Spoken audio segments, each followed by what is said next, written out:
بسم اللہ الرحمن الرحیم۔ السلام علیکم ورحمۃ اللہ وبرکاتہ۔ جی ناظرین کرام، مجھے امید ہے کہ آپ خیر و عافیت سے ہوں گے۔ اللہ تبارک و تعالیٰ آپ کو شفائے کلی، شفائے تامہ نصیب فرمائے۔ ناظرین کرام، قوت مدافعت کو کیسے مضبوط کیا جائے، اس کے لیے کیا استعمال کیا جائے اور کیسے اپنا امیون سسٹم کو مضبوط کیا جائے۔ ناظرین کرام، قوت مدافعت کیا ہے؟ قوت مدافعت ہمارے جسم میں بیکٹیریا سے لڑنے کی صلاحیت۔ ہمارا امیون سسٹم جب مضبوط ہو جاتا ہے، قوت مدافعت ہماری مضبوط ہو جاتی ہے، تو ہمارا جسم خود بخود جو ہے وائرس سے لڑتا ہے، جراثیم سے لڑتا ہے اور اس کو جسم میں داخل ہونے نہیں دیتا۔ ناظرین کرام، اب قوت مدافعت کو کیسے مضبوط کیا جائے، امیون سسٹم کو کیسے مضبوط کیا جائے، اس کے لیے پچھلی نشست میں بھی میں نے کچھ باتوں کی طرف توجہ دلائی تھی۔ آج کی نشست میں بھی ناظرین کرام میں کچھ باتوں کی طرف آپ کی توجہ دلاؤں گا۔ سب سے پہلے اپنے دماغ کو اللہ اور اس کے رسول صلی اللہ علیہ وسلم کی محبت سے آباد کریں اور باقی دنیا کی تمام جھنجھٹوں سے، تمام معاملات سے اس کو آزاد کریں۔ خاص طور پر میرے بزنس مین بھائی، میرے کاروباری حضرات، اور اسی طریقے سے بہت سے ایسے معاملات کے اندر جو کسی غم کے اندر، کسی پریشانی کے اندر اپنے آپ کو مبتلا رکھتے ہیں، یا کسی عزیز کے رخصت ہونے کے بعد وہ دل پر اس غم کو لے لیتے ہیں، تو اس کی وجہ سے بھی آپ کا امیون سسٹم ہمیشہ ویک ہو جاتا ہے۔ اور اسی طریقے سے اگر کسی نقصان کے اندر مبتلا ہوئے تو اس کی وجہ سے بھی جو ہے امیون سسٹم ویک ہو جاتا ہے۔ تو سب سے پہلے اپنے دماغ کو ان چیزوں سے آزاد کریں، اپنے آپ کو مصروف رکھیں۔ دوسرا عمل، اپنی روٹین کے اندر اپنی غذاؤں کا اچھا استعمال کریں۔ صبح ناشتہ بڑا بہترین کریں، ڈٹ کر ناشتہ کریں، خاص طور پر پورج کا استعمال کریں۔ اسی طریقے سے اچھے غذاؤں کا استعمال کریں۔ ہر ایک آدمی اپنے مزاج کے مطابق اچھی غذاؤں کا استعمال کریں۔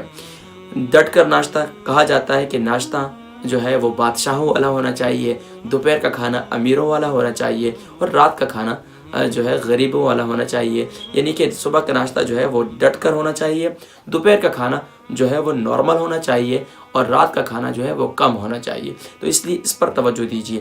لیکن جب ہم اس کے الٹ کرتے ہیں تو ہمارا امیون سسٹم وہ ویک ہونا شروع ہو جاتا ہے، تو اس پر توجہ دیجیے۔ تیسری بات وہ یہ ہے کہ اپنے دن بھر میں خاص طور پر فروٹ کا استعمال ضرور کیجیے۔ اپنے دن بھر کی غذاؤں میں فروٹ کا استعمال ضرور کیجیے، سلاد کا استعمال ضرور کیجیے۔ یہ آپ کے امیون سسٹم کو مضبوط کرتا ہے۔ اس کے ساتھ ساتھ اپنے رات کو جلدی سونے کی عادت بنائیں۔ پیارے کریم آقا علیہ الصلوۃ والسلام نے بھی یہ ارشاد فرمایا کہ رات کو جلدی سوئیں، عشاء کی نماز پڑھیں۔ اگر دنیاوی دینی کوئی کام نہیں ہے تو رات کے بعد، عشاء کی نماز کے بعد فوراً جلدی سو جائیں۔ ناظرین کرام، اور اس کے علاوہ ایک قہوہ جو UK کے اندر بڑا مشہور ہے میرا، وہ استعمال کریں۔ اس سے آپ کی روٹین کے اندر اگر آپ چائے کے عادی ہیں تو اس کا متبادل بہترین ہے۔ یعنی سونف 1 چمچ، زیرہ 1 چمچ، دارچینی 3 انچ کا ٹکڑا، اور ادرک جو ہے وہ 2 سے 3 انچ کا ٹکڑا، یہ لے لیں، اور تھوڑی سی گرین ٹی، اس کا قہوہ بنائیں اور دن میں کھانے کے 1 گھنٹے کے بعد اسے پی لیں۔ اس سے آپ کی روٹین میں آپ کی قوت مدافعت، آپ کا امیون سسٹم مضبوط ہوتا چلا جائے گا۔ اس کے علاوہ خاص طور پر وہ ظاہری بات ہے UK یورپ کے اندر موسم سرد رہتا ہے، اور سرد ہونے کی وجہ سے یہ جو ابھی کرونا وائرس چل رہا ہے، یہ سردی کی بیماری ہے۔ خاص طور پر نمونیا، بخار، کھانسی، چھینکیں آنا، یہ سب چیزیں جو ہے ہمارا خاص طور پر اب اس کے لیے بہترین نسخہ جو ہے وہ UK یورپ کے اندر بڑا مشہور ہے میرا، وہ ہے صبح کے وقت میں نہار منہ 1 چمچ کلونجی کا تیل، 1 چمچ جو ہے شہد، 1 چمچ جو ہے ادرک کا جوس۔ یہ صبح کے وقت میں بھی استعمال کریں، رات کو بھی استعمال کریں۔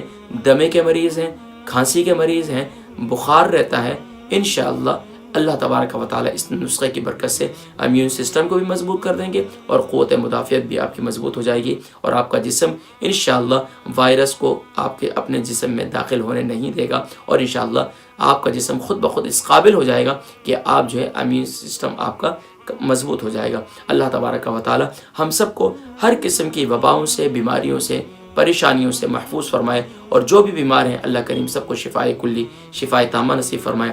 اپنی دعاؤں میں یاد رکھیے گا۔ السلام علیکم ورحمۃ اللہ وبرکاتہ، مغفرت۔